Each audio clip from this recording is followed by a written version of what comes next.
नमस्कार, आप हथुआ हलचल देख रहे हैं और मैं हूं गोविंद। जैसा कि आप सभी को पता है, हथुआ नगर पंचायत का चुनाव समाप्त हो गया है और मुन्ना किन्नर की समर्थित उम्मीदवार जो थी किरण कुमारी, वो हथुआ नगर पंचायत की अध्यक्ष बन गई है। लेकिन कई ऐसे सवाल हैं इस चुनाव में जो आम जनता जानना चाहती है कि आखिर वो उसका जवाब क्या है। हमारे साथ अभी पत्रकार संजय स्वदेश की पत्नी सुनीता शाह है, जो इस पूरे नगर पंचायत के चुनाव में सबसे योग्य कैंडिडेट के तौर पे खूब इनकी चर्चा हो रही थी। लेकिन कई सवाल हैं जो जनता जानना चाहती है कि वो विश्वास क्यों नहीं मतदाता दिखा पाए इनके ऊपर।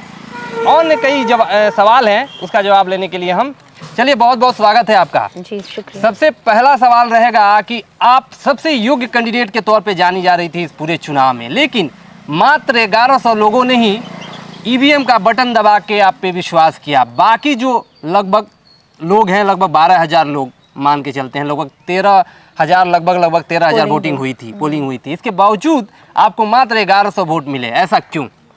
देखिए, मात्र 1100 बहुत कम नहीं होता है। ये बात अलग है कि विनिंग के लिए ये बहुत कम है, लेकिन 1100 लोग जो हमें वोट किए वो बहुत जेन्युइन वोट है।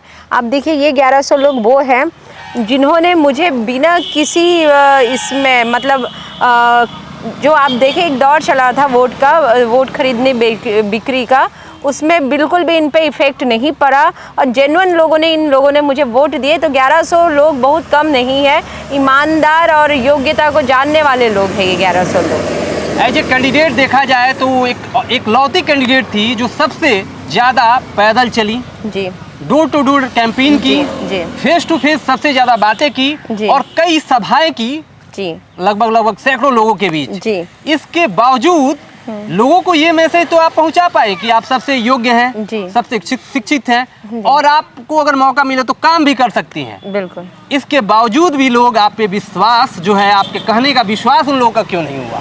देखिए, ये हमारी गलती नहीं थी कि हमने लोगों को कन्विंस नहीं कर पाया। बिल्कुल मैंने कन्विंस की थी और ये गलती पूर्व प्रतिनिधि की थी।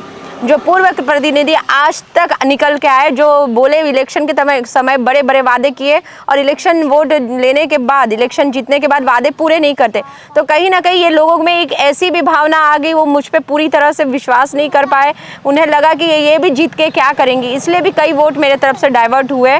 जनता को ऐसा नहीं। और रही बात विश्वास दिलाने की, तो अगली बार ये अगले 5 सालों में मेरा ये जो अभियान एक चालू था, लोगों को जागरूक करना, समझाना कि वो एक अच्छा कैंडिडेट, योग्य कैंडिडेट चुने जिसमें निकल के जो कुछ कर सके।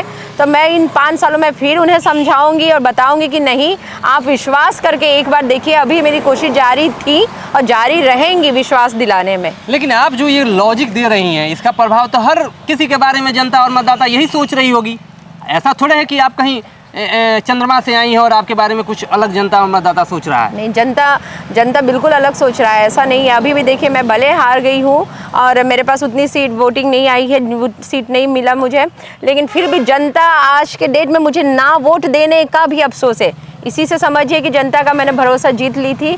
बस अभी है कि थोड़ा सा मैनिपुलेट हुई है, सब पे अपना अपना परिवार का, समाज का दबाव होता है, लेकिन वो अगली बार ऐसी उनसे गलती नहीं होंगी, ये मुझे पूरा विश्वास है। लेकिन एक जो फासला है जीत का और आपके एक जो लेवल है, बहुत ज़्यादा फासला है। मान लेते हैं 3000 लोग और वोट आपको कर देते, क्या फ़र्क पड़ता? जी, फिर भी आप नहीं जीत पाती। नहीं, देखिए, इस बार जो हुआ है, जनता को अब बहुत कुछ समझ में आएगा कि उनसे क्या गलती हुई है, या हमें भी समझ में आ रहा है कि क्या हम ऐसा नहीं कर पाए जो दूसरों से अलग था।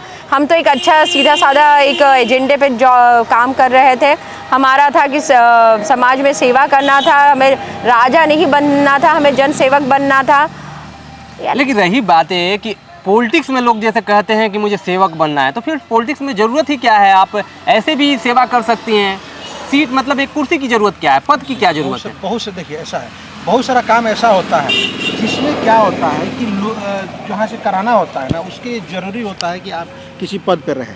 इसके लिए ये हो जाता है कि हमें और कुछ बेस्ट करना है। जैसे आप देखिए, हमें कई सारे दिल्ली के मंत्रालय से ना एक छोटे छोटे प्रोजेक्ट ला करके किसी खास चीज़ का हब बनाने का एक हमारा मिशन था। हम उस पर काम करना चाह रहे थे। एक ये सामान्य नागरिक हम जाएंगे, कितना वेटेज मिलेगा? मान लीजिए अगर वही हम नगर पंचायत अध्यक्ष के प्रतिनिधि के तौर पे जा रहे हैं तो कितना वेटेज मिलेगा? तो कभी कभी पद जरूरी रहता है, लेकिन हम लोग इन 5 सालों में अपना कद बढ़ाने की कोशिश करेंगे। निश्चित रूप से बढ़ाने की कोशिश करेंगे। और अभी हम लोग देखिए, आप जो कैंडिडेट विनिंग कैंडिडेट हैं, उनके प्रतिनिधि जो भी हैं, आप देखेंगे वो पहले से पॉलिटिकल क्षेत्र में हैं, उनको पॉलिटिक्स के दावपेच की बारीकियाँ बहुत पहले से मालूम था। हम लोग तो अभी नए नए इसमें पदार्पण किए हुए हैं, बहुत सारी चीज़ें सीख रहे हैं, अब बहुत सारी चीज़ें सीख करके सुधार भी कर रहे हैं। तो देखिए, इसको नकार नहीं सकते हैं कि पब्लिक में इनका परसेप्शन जो है नहीं है, परसेप्शन बहुत बड़ा है, विश्वास बहुत बढ़ा हुआ है। आप खुद सर्वे करके देख लीजिए, लोगों से पूछ लीजिए, वोट ना देने का भी अफसोस है, उनसे भी पूछ लीजिए। अच्छा, आप ये कह रहे हैं, तो आपको ये माना जाए कि पॉलिटिक्स में आप कच्चे थे और किसी ने गच्चा दे दिया? देखिए, कच्चे पक्के का सवाल नहीं होता है, आप इस चीज़ को समझिए। 13 आदमी लड़ रहे हैं, एक आदमी का हारना ही है, एक आदमी को जीतना है, बाकी 12 का हारना है। होता क्या है कि एक कैंडिडेट अपनी स्ट्रेटजी अपनाता है, उस स्ट्रेटजी को देख के दूसरा कैंडिडेट फिर अपनी स्ट्रेटजी उसको काउंटर में अपनाता है। अब उसके काउंटर में क्या होता है कि फिर ये अगला कैंडिडेट दूसरा स्ट्रेटजी अपनाए उस पर हावी होने के लिए, तो ये अप डाउन चलते रहता है। हम लोगों ने देखिए कि चुनाव के आखिरी दौर में जब प्रचार थमा, हम लोग का ग्राफ सबसे हाई था। और हर चुनाव में ऐसा होता है कि चुनाव के लास्ट 2 दिन में डाउनफॉल जिसने अपना बचा लिया, वो लेकिन जो 12 नंबर पे था वो भी तो इसलिए उठा था कि वो भी सोचा कि यार हम जीत रहे हैं। आप जो बोल रहे थे कि सारे कैंडिडेट जीत रहे होते हैं, नॉमिनेशन के बाद हर कैंडिडेट जीत रहा होता है। 3-4 दिन बाद कैंपेन शुरू होने के 3-4 दिन में क्लियर होता है कि 4-5 कैंडिडेट लड़ाई में रहेंगे। फिर जैसे जैसे 5 दिन रहता है, क्लियर होता है कि 3 कैंडिडेट लड़ाई में रहेंगे। फिर 2 दिन रहता है, बस 2 दिन में रहता है कि 2 कैंडिडेट लड़ाई में रहेंगे। अच्छा सुनीता शाह जी, एक बात और बताइए, क्या आपको लगता है कि राजनीति ईमानदार लोगों के लिए है? देखिए, राजनीति ईमानदार लोगों के लिए बिल्कुल है। ऐसा नहीं है कि हर तरफ करप्टी है। कई अगर एक ही अच्छे इंसान पे ही राजनीति टिकी है या समाज टिका, ऐसा नहीं कि सभी लोग खराब है, बिल्कुल। और रही बात ईमानदारी से राजनीति करने का, तो हमारी वही प्रयास जारी है और जारी रहेंगी। हम हमेशा से व्यवस्था परिवर्तन की बात कर रहे हैं और हम करते रहेंगे। आप देखिए, जब समाज में यूँ ही अचानक से कुछ बदलाव नहीं हो जाता है, बदलाव होने में धीरे धीरे समय लगता है। आप जैसे कि आप देखिए, योग्य कैंडिडेट की बात हुई, इस बार समाज ने एक्सेप्ट किया ना, पहली बार आप देखिए, इतिहास गवाह है, किसी ने योग्यता के बल पे वोट मांगा। आज तक लोगों ने सिर्फ खरीदने के बल पे चुनाव लड़ते थे, हमने योग्यता के बल पे बात की। पहली बार समाज ने योग्यता को अपनाया है। और देखिए, अभी महिला कैंडिडेट होता था तो महिलाएं कहाँ प्रचार में निकलती थी, और ये सुनीता शाह जी जब मैदान में आई तो उसमें से कई कैंडिडेट अपने असली कैंडिडेट को बाहर निकाले। देखिए, अभी जो जीती हुई हैं मुन्ना किन्नर हैं, वो तो एक महिला ही मान के चलेंगे, वो तो खुद अपना कैंपेन सारी कुछ। भैया, वो अर्धनारीश्वर है, ईश्वर का अवतार है, उनके बारे में हम क्या बोले, उन्होंने क्या हथकंडा अपने नहीं होता, और वो खुद बोल रहे हैं कि हम अर्धनारीश्वर है, नारी ईश्वर, वो खुद को अपनी तुलना ईश्वर से कर रहे हैं, तो जब ईश्वर ही है तो हम क्या कह रहे हैं। अच्छा, एक बात और बताइए कि इस चुनाव में पैसा खिलाना पिलाना, ठीक है, शराब पिलाना हो गया, या फिर धर्म के नाम पर वोटिंग और जात के नाम पर वोटिंग जो है, क्या असर रहा इस चुनाव में? और इस चीज़ों को लेके आपके नेक्स्ट जो चुनाव होंगे उस पर आपका क्या प्लानिंग रहेगी?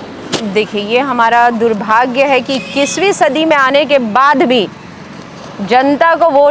जनता के वोट को खरीदने और बेचने का काम हो रहा है। अभी कोई भी, आप देखिए, हमें एक छोड़ के कोई भी कैंडिडेट ऐसा नहीं था जो मुद्दे पे राजनीति कर रहा था, विकास पे राजनीति कर रहा था, कोई नहीं था, सिर्फ खरीदी बिक्री। आप देखिए, एक कैंडिडेट का आप नाम बताइए जिसने खरीदी बिक्री पे बात ना किया हो। कई कैंडिडेट तो इसीलिए उतरे थे कि खरीद के बेच के हर तरह से हम जनता को मैनिपुलेट करके हम वोट ले लेंगे।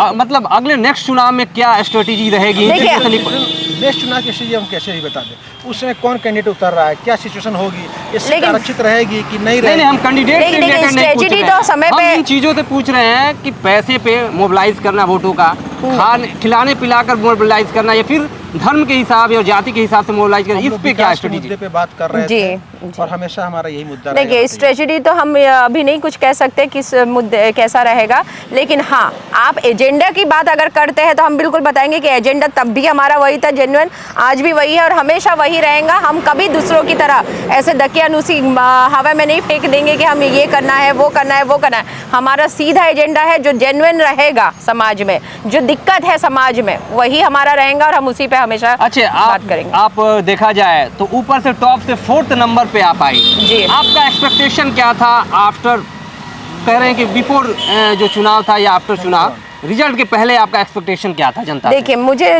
नंबर 1 की एक्सपेक्टेशन थी क्योंकि हम पहले कैंडिडेट थे, योग्यता पे बात कर रहे थे और विकास का काम कर रहे थे। आप खुद देखिए, विकास के बारे में कोई नहीं बोला। आप देखिए, किसी भी कैंडिडेट के एजेंडा में कहीं भी करप्शन खत्म करना नहीं था। हमारा बिल्कुल आपको नीट एंड क्लियर हमारा जो एजेंडा था, इसलिए हम डिजर्व करते, हम मेरी सोच थी कि हम नंबर 1 पे आएंगे। लेकिन कोई बात नहीं, परिवर्तन की बात हो रही है तो परिवर्तन होने में तो समय लगेगा ही। अच्छा, एक बात और देखा, जिन्होंने अभी कुर्सी पे काबिल हैं, माने जिन्होंने विनर हैं इस चुनाव के नगर पंचायत हथुआ के, देखा गया कि उन्होंने सबसे कम डोर टू डोर किया, कोई सभा नहीं की, कोई दौरा नहीं किया, यहाँ तक कि कोई किसी तरह का कोई जुलूस नहीं निकला। मैंने मिनिमम, यहाँ तक कि उनका नामांकन भी 4 लोगों के साथ हुआ, उनका कोई जुलूस नहीं निकला अंतिम दिन। इसके बावजूद भी उनका परफॉर्मेंस, मतलब एक तरह से कहा जाए एक तरफा चुनाव उन्होंने जीता। अब सोचिए कि अगर वो जुलूस सारी चीज़ें करती तब क्या हाल रहता है इस चुनाव का। ये आप मीडिया वालों की जिम्मेदारी है कि इसको रिसर्च कीजिए, जो सबसे कम घूमा, जो कोई जुलूस नहीं निकाला, कोई रैली नहीं निकाला, डोर टू डोर नहीं गया, कौन सा मंत्र फूका, सा मंत्र फूका कि जनता मैनिपुलेट हो गई। ये तो आपकी जिम्मेदारी बनती है, खोज के निकालिए ना। अगर आप में हिम्मत है तो खोज के निकालिए। लेकिन रही बात कि उन्होंने तो जबरदस्ती बटन जाके दबवा नहीं दिया, बटन तो जनता ही ने दबाया था ना। तो जनता कैसे मैनिपुलेट होगी? रातों रात, एक दिन में, 2 दिन में जनता कैसे मैनिपुलेट होगी? आप खुद सोचिए, जिसकी कैंडिडेट आपने नॉमिनेशन के एक साइन करने निकली घर से बाहर, कभी डोर टू डोर रहेंगी, किसी से बात नहीं की, जनता को समझाई नहीं, कुछ अपना एजेंडा नहीं बताई, मोटो नहीं बताई, सर्टिफिकेट लेने के बाद कभी दिखी नहीं, उसे जनता ने वोट कर दी। ये तो आपका कर्तव्य है कि आप जाके जनता से पूछिए कि क्यों जनता ने क्या सोच समझ के वोट दी है ऐसे कैंडिडेट को।